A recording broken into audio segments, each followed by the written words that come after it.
So friends, April 10ಕ್ಕೆ ನಮ್ಮ ಅಭಿನಯ ಭಾರ್ಗವ, ಮೈಸೂರು ರತ್ನ, ಕರ್ನಾಟಕ ರತ್ನ, ಸಾಹಸ ಸಿಂಹ ಡಾಕ್ಟರ್ ವಿಷ್ಣುವರ್ಧನ್ ಸರ್ ಅವರ ಕೋಟಿಗೊಬ್ಬ ಚಿತ್ರ ರಿಲೀಸ್ ಆಗಿತ್ತು. ಮೊದಲನೇ ದಿವಸನೇ ಗ್ರ್ಯಾಂಡ್ ಓಪನಿಂಗ್ ಆಗಿತ್ತು. ನಂತರ ಬೆಂಗಳೂರಿನ 7 ಕೇಂದ್ರಗಳಲ್ಲಿ ಸಿನಿಮಾ ಬಿಡುಗಡೆಯಾಗಿ ಆನಂತರ ಏಪ್ರಿಲ್ 24ರಂದು ಮಂಡ್ಯ, ಚಾಮರಾಜನಗರ, ಹುಬ್ಬಳ್ಳಿ, ಧಾರವಾಡ ಹೀಗೆ ರಾಜ್ಯಾದ್ಯಂತ ಸಿನಿಮಾವನ್ನು ರಿಲೀಸ್ ಮಾಡಲಾಗಿತ್ತು. ಸೊ ಈ ಸಿನಿಮಾದ ವಿಶೇಷತೆ ಏನು ಅಂದರೆ, ಇವಾಗ ಈ ಸಿನಿಮಾ 25 ದಿನ ಪೂರೈಸುವ ಹಂತಕ್ಕೆ ಬಂದಿದೆ. ಅಂದರೆ 25 ಡೇಸ್ ಸೆಲೆಬ್ರೇಷನ್ ಕೂಡ ಮಾಡೋ ಲೆವೆಲಿಗೆ ಈ ಸಿನಿಮಾ ಬಂದಿದೆ. ಸೊ ಈ ಸಿನಿಮಾವನ್ನು ಗೆಲ್ಲಿಸಿದ್ದು ವಿಷ್ಣುದಾದ ಅಭಿಮಾನಿಗಳು ಅಂತ ಹೇಳ್ಬೋದು. ಯಾಕಂದರೆ ಒಂದು ಕನ್ನಡ ಸಿನಿಮಾ ರಿಲೀಸ್ ಆಗಿದೆ ಅಂದರೆ ಈ ಮಟ್ಟಕ್ಕೆ ಒಂದು ಹೆಸರು ಮಾಡುತ್ತೆ, ದುಡ್ಡು ಮಾಡುತ್ತೆ, ಹೈಪ್ ಮಾಡುತ್ತೆ ಅಂದರೆ ಫ್ಯಾನ್ಸೇ ಮುಖ್ಯ ಕಾರಣ.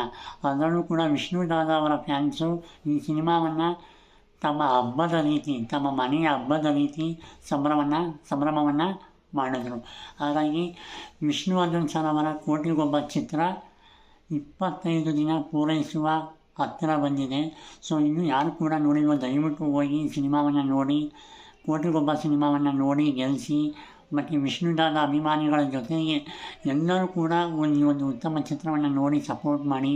ನಾನು ಕೂಡ ಹೋಗಿ ನೋಡ್ಕೊಂಬಂದೆ, ಮತ್ತು ಆ ಕ್ರೇಜು ಹಾಗಾಗಿ ಈ 25 ದಿನ ಪೂರೈಸಿದ ಈ ಸಿನಿಮಾಗೆ ಒಂದು ಫಂಕ್ಷನ್ ಕೂಡ ಮಾಡಲಿ ಅಂತ ನಾನು ಕೇಳ್ಕೊತೀನಿ. ಹಾಗಾಗಿ ದಯವಿಟ್ಟು ಇನ್ನೂ ಯಾರು ನೋಡಿಲ್ವೋ ಈ ಸಿನಿಮಾವನ್ನು ಥಿಯೇಟ್ರಿಗೆ ಬಂದು ನೋಡಿ. ಪ್ರಸನ್ನ ಥಿಯೇಟ್ರಲ್ಲಿ ಈಗಲೂ ಕೂಡ ಈ ಸಿನಿಮಾ ಯಶಸ್ವಿ ಪ್ರದರ್ಶನವನ್ನು ಕಾಣ್ತಾ ಇದೆ. ಸೊ ಕೋಟಿಗೊಬ್ಬ ಚಿತ್ರ 25 ವರ್ಷಗಳ ನಂತರ ರಿಲೀಸ್ ಆಗಿದೆ. ಈಗ 25 ದಿನಗಳ ಪೂರೈಸುವ ಹಂತಕ್ಕೆ ಬಂದಿದೆ ಅಂತಲೇ ಹೇಳ್ಬೋದು. ಸೊ ದಯವಿಟ್ಟು ಇನ್ನೂ ಯಾರು ಚಿತ್ರವನ್ನು ನೋಡಿಲ್ಲ, ದಯವಿಟ್ಟು ಚಿತ್ರವನ್ನು ನೋಡಿ ಸಪೋರ್ಟ್ ಮಾಡಿ ಫ್ರೆಂಡ್ಸ್.